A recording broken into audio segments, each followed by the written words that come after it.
What's up, friends? It's your Uncle Larry here with this pitiful lighting. Let's see if I can fix that. Yeah, that's better. How's everybody doing? Thanks for the kind words. You're all so sweet.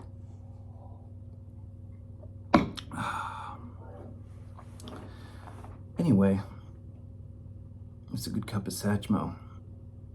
I was playing Nobody's Fault But Mine earlier. Great old Zepp tune.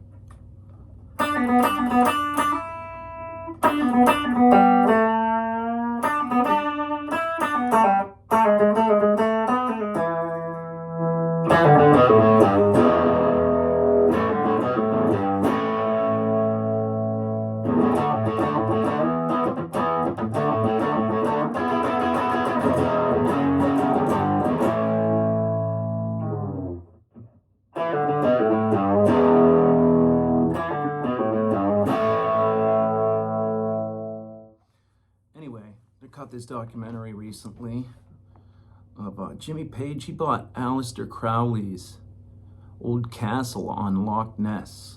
I'll put a link in the description. It's pretty cool. It's just fascinating.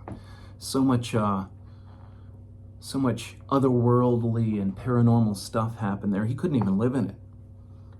Had to have his friend live in it. I'll drop a link. It's pretty fascinating. Speaking of folklore, if anybody out there's got like I'm in the market for an late 1850s lute, and if anybody out there in Larry Land's got a tip on one, let Uncle Larry know. Get that, then I'd be happy. Anyway, how about the games all weekend, huh? Tommy the Greek. Just killing it. I hope you guys are all making out on this, because I'm sure not. I'm spending my money elsewhere.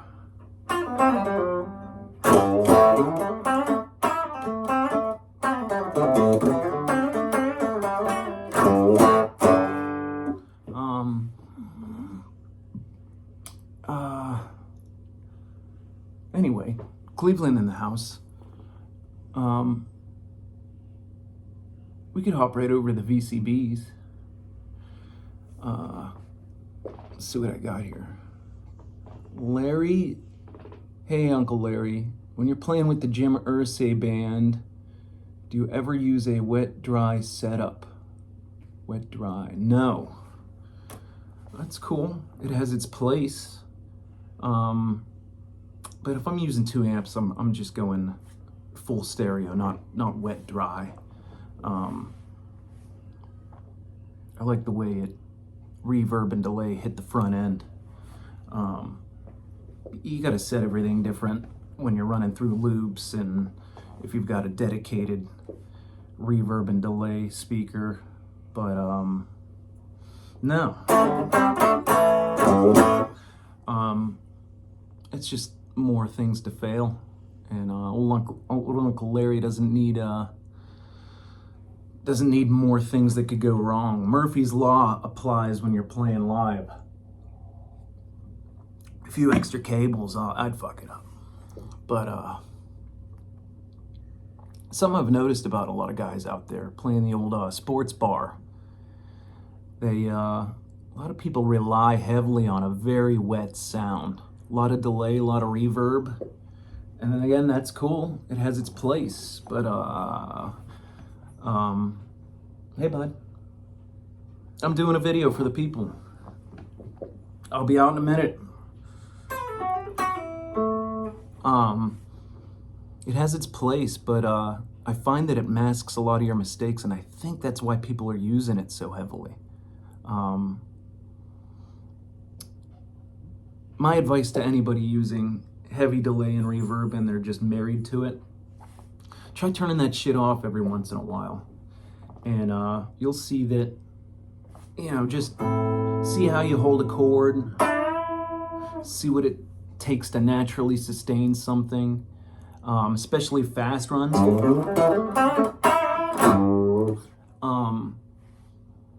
It'll hide all of that, and I think that's why a lot of people are using it. And turn it off in practice, then when you turn it back on, I promise it'll be all that much more better. David Gilmour can do what he does with or without. Here's another one. Tom, do you ever have any experience working with a bad producer? Yeah, happens to everybody. I won't name any names, but their initials start with Bruce Bottrell. Had me down in a dungeon. Couldn't even be in the same room. We couldn't even set up to where we were facing each other, so we couldn't communicate. I'm down in a dungeon, likely being haunted by Aleister Crowley. That's what it felt like anyway. And I got these shitty headphones on, and I can't hear anything. And if there's one thing that I'm known for and that I do, is everything that I'm doing in the studio, everything that I'm doing is directly related to the vocal. Nobody can ever accuse me of not listening to the vocal. And that's what this guy did. Said, hey, let me play that back for you. Of course, plays it back. I try something. Nah, that last note you're hitting it isn't really the right note. Listen to the vocal. I give it one more time. And then, of course, has something else. I'm playing the root note. I couldn't possibly be any more in, but anyway, I'm not bitter. But yeah, that happens. You have your good days and your bad days, kind of like anything. But anyway, I want to show you this Brian Sutton lick. Here's one that he does, and I want you to think of the E, for all you caged guys out there, think of the E shape, A, E shape in the...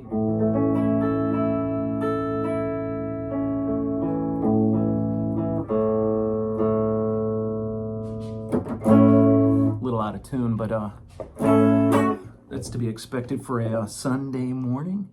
Maybe not. Anyhow, E shape. And I want you to remember that right there.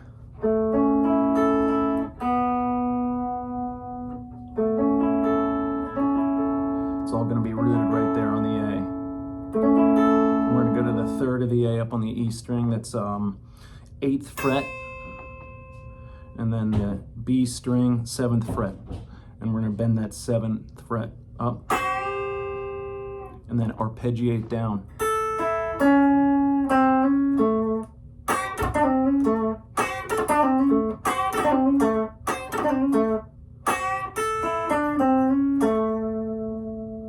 It's a cool little turnaround lick, you know, you're playing.